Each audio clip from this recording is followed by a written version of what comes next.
Welcome back, lovely history family.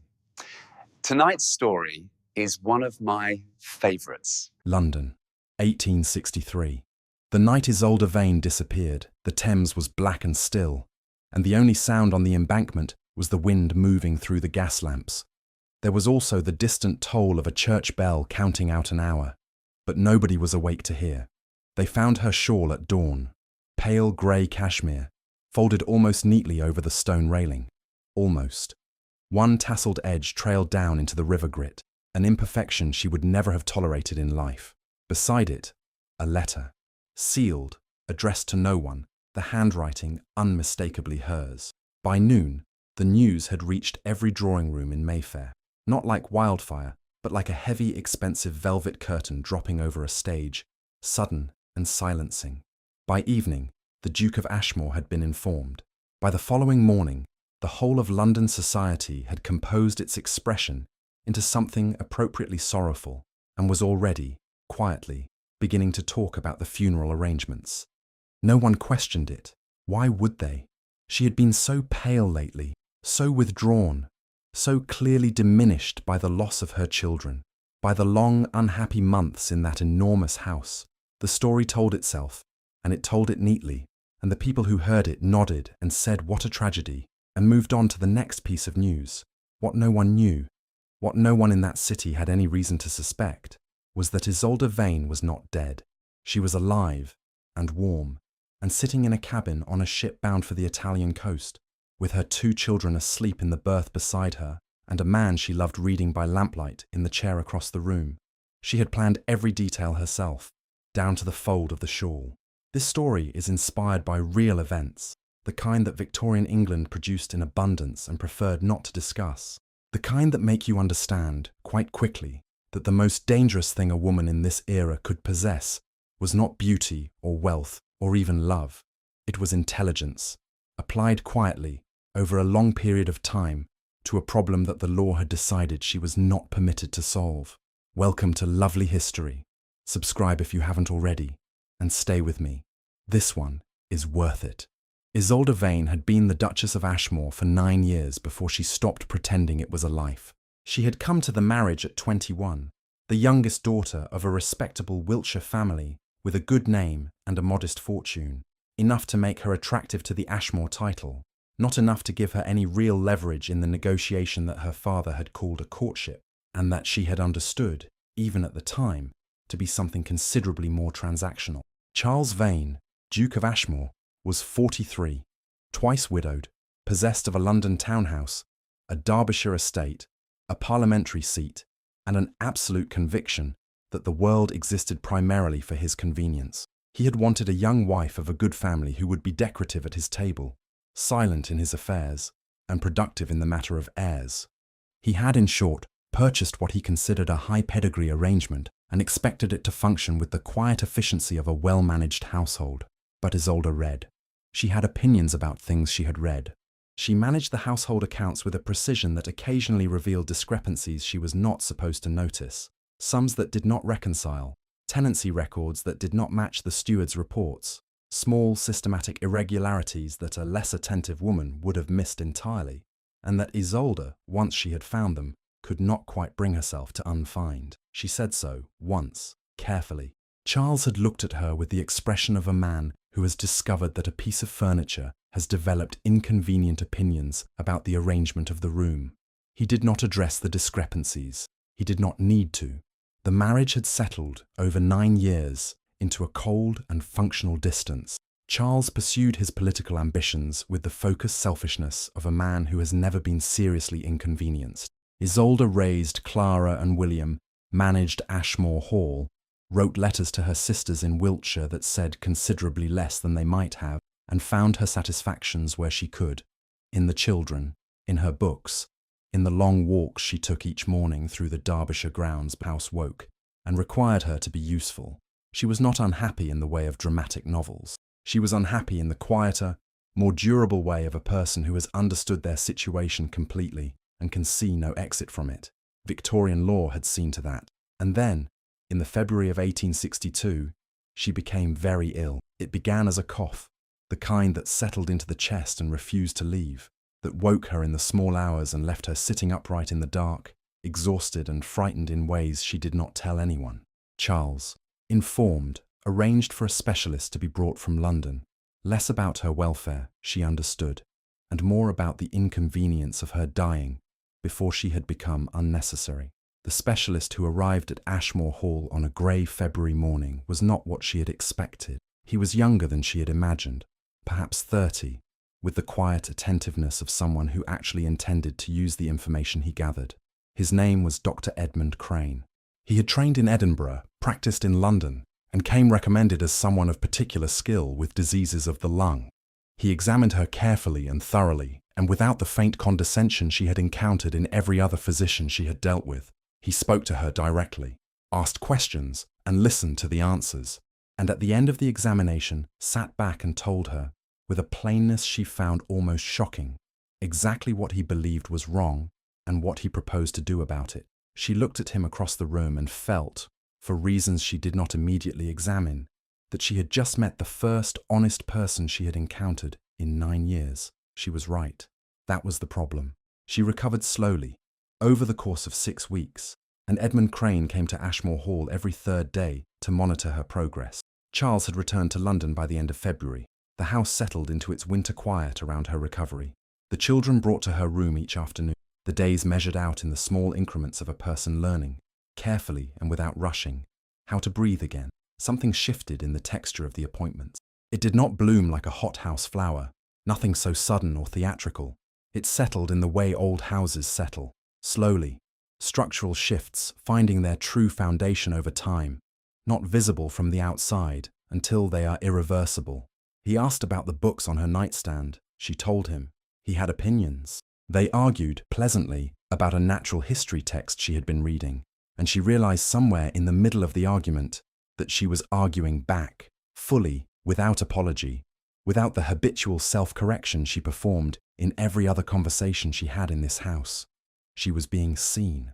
Not the Duchess of Ashmore, not the role, not the function, but the person who had existed before the title and would presumably continue to exist if the title were removed. It was a disorienting sensation. After 9 years, there had been one afternoon in September, 3 weeks before Charles found the letter, that Isolde returned to in the months that followed the way you return to a place you know you will not visit again, not to change anything, simply to remember it accurately. They had been walking the east grounds of Ashmore, ostensibly because Edmund had suggested the air would benefit her recovery. The afternoon was warm for September, the light going golden across the long grass, and they had stopped at the stone wall at the edge of the kitchen garden and stood there looking at nothing in particular. He had turned to look at her with an expression she had never seen on his face before and has never forgotten since. Not desire exactly, or not only that, the look of a man who has understood something about himself that he cannot now understand. He did not touch her. He did not say what the look said.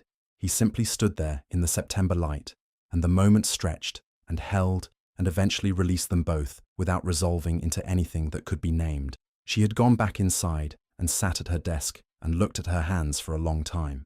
There was a photograph on the mantelpiece she had never asked about. She did not ask about it now. They wrote to each other in the months that followed, with the careful coded language of people who understand that their correspondence may be read. The letters discussed books, ideas, cases Edmund was working on, observations Isolde had made about the estate. To any reader, innocuous. Between the lines, in the specific choices of phrase and the things left deliberately unsaid, they said everything. It was one of those letters that Charles found. In October of 1862, returned early from a parliamentary session, going through the desk in Isolde's sitting room for reasons he declined to explain, he read it twice. He folded it.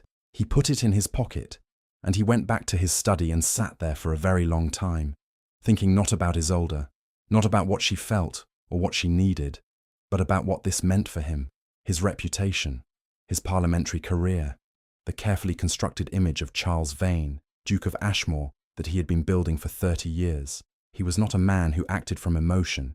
He acted from calculation. By the time he rang for his secretary, he had already decided what he was going to do. The children were gone on a Thursday night in November. Empty rooms, cold sheets, gone. Isolde woke at 2 in the morning to a silence that was wrong.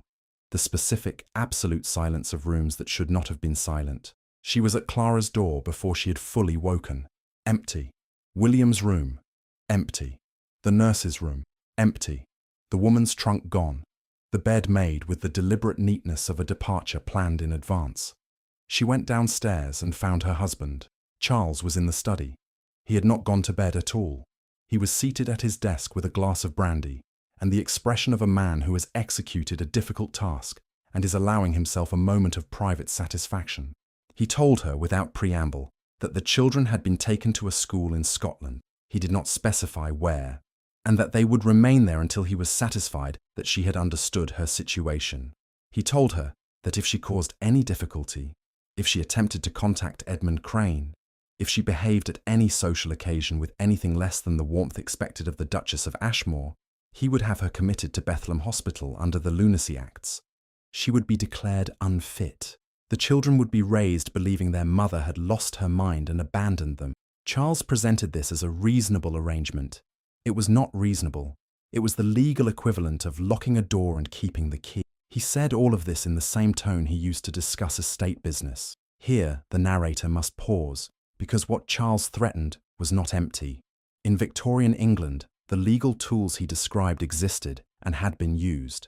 In a well-known scandal in the late 1850s, the writer Edward Bulwer Lytton attempted to have his wife Rosina declared insane and institutionalized, not because she was ill, but because she had embarrassed him publicly. A woman daring to ask for a divorce was itself sometimes considered grounds to deem her insane and worthy of incarceration. Upper-class women could be discreetly spirited away to asylums by husbands eager to avoid public scandal. Charles Vane did not need to raise his voice. He had something far more powerful, a legal system built piece by piece by men who had never once considered it might be used against someone who did not deserve it. Isolde sat across from him and understood that he meant every word, that the law would support him, that she had no recourse, no advocate, no avenue. She noticed in the particular way that the mind fixes on small things when large things are unbearable, that Charles had missed the bottom button of his waistcoat, a tiny lapse in his armour. He was entirely unaware of it. She asked, in a voice she kept completely level, whether she might have a glass of water. Charles rang for it. She sat and drank it slowly, very slowly. She let the silence stretch far longer than was comfortable, letting him sit in his triumph while she simply breathed. And while she sat there, she began, without any outward sign, to think. Charles believed she was defeated. Men who believe they have won stop watching carefully. They relax their attention. They begin to manage the situation rather than monitor it. He thought she was a problem he had solved. She intended to let him go on thinking that, for as long as it took. Edmund received her letter 3 weeks later, delivered through a bribed laundry maid who asked no questions. It contained, to any reader, nothing but a polite inquiry about a medical matter. To Edmund, who knew how she wrote and what she left unsaid, it contained everything. Edmund Crane was not a man of title or political influence. He had a methodical mind, a doctor's practical relationship with difficult realities, and the specific clarity of a person who has decided that the situation as it exists is unacceptable and is therefore going to change it. He understood without being told that the law offered them nothing. What Charles had, that was also his vulnerability, was his reputation. His entire strategy depended on it. He could not expose Isolde without destroying himself. He could not admit that she had fled without admitting that he had failed to control her, which in the Victorian social lexicon was practically the same as admitting he had failed to control his horse or his accounts. Edmund identified this in the manner of a diagnostician working backward from symptoms to cause. The question was not how to fight Charles Vane. The question was how to construct a situation in which Charles Vane's pride made fighting impossible. Finding the children took 2 months. He bribed a dismissed governess, an elderly woman named Mrs. Howarth, who had served the Ashmore nursery for 11 years and who accepted the payment without hesitation because she had loved Clara and William and found the whole arrangement unconscionable. By February, Edmund knew the name and location of the school in Scotland where the children had been placed under false names. He chose the night of the parliamentary dinner at Westminster, the most important political event of the spring season. the occasion at which Charles was scheduled to give a speech on which his candidacy for a senior government appointment depended. Charles would be at Westminster from 7 until at least midnight. He would not leave. He could not. He sat with Isolde's letter for a long time after passing it. She was asking him to give up everything, his practice, his reputation, his place in the only professional world he had ever known, to become, in the eyes of English law, a criminal. She was asking this not with drama or entreaty, but with the same quiet directness she brought to everything, in a letter that discussed a respiratory case and contained 3 marginal notations about treatment timing. He thought about what it would cost him for perhaps 4 minutes, just 4 minutes. Then he put the letter in the fire, because letters could be found, and began to plan. There had never been a version of this in which he did not go. He understood that now, with the clarity of something that had always been true and was simply being acknowledged at last. Whatever the law said about her, and about him, and about the impossibility of the space between them, he was the person who went when she needed someone to go. That was simply the fact of it. It had been the fact of it since a February afternoon in a sick room in Derbyshire, when she had looked at him directly and listened to what he actually said, and argued back without apology. He had loved her, he thought, since approximately that moment. The parliamentary dinner began at 7. Isolde knew this because she had attended it the previous 2 years, and because she had asked, in the careful tone of a wife performing dutiful interest, what time Charles expected the evening to conclude. She spent the afternoon in the usual way, with Clara and William's letters, which she was permitted to write though not to send, which she folded and kept in the locked drawer of her desk against the day they would be given to the children and read. She had tea. She dressed for the evening and sat in the drawing-room with a book she did not read until the clock on the mantelpiece moved past 9. At 20 past 9, she went upstairs. She changed into travelling clothes, dark, plain, already packed into the small case assembled piece by piece over 6 weeks, each item chosen with the calm deliberation of a woman who has rehearsed this moment many times in her mind and is now simply executing it. She took the locked drawer's letters. She took nothing else of sentimental value, because sentiment was a weight she could not carry, and because what she was going toward mattered more than what she was leaving behind. She went to the study. At the desk, she wrote one more letter, choosing each word with the precision of a woman who has always understood that language, deployed correctly, is its own form of power. She described despair. She described the specific, enclosed quality of a grief that has no exit. She described the river. She wrote it in the voice of a woman at the end of something, which was true, though not in the way the reader would understand. She sealed it, left it on the desk, took her pale grey cashmere shawl from the hook by the door. The north door opened at 9:30 precisely. Edmund was there, and beside him, wrapped in travelling coats and blinking in the cold dark air with the confused solemnity of children who have been told something important is happening and have decided to be equal to it, were Clara and William. Isolde went to her knees on the step and held them without speaking for a moment she had not permitted herself to imagine until it was actually happening. William put his arms around her neck with the unceremonious directness of a 5-year-old. Clara, 7 and more watchful, held very still and then held on very tightly and did not let go for a long time.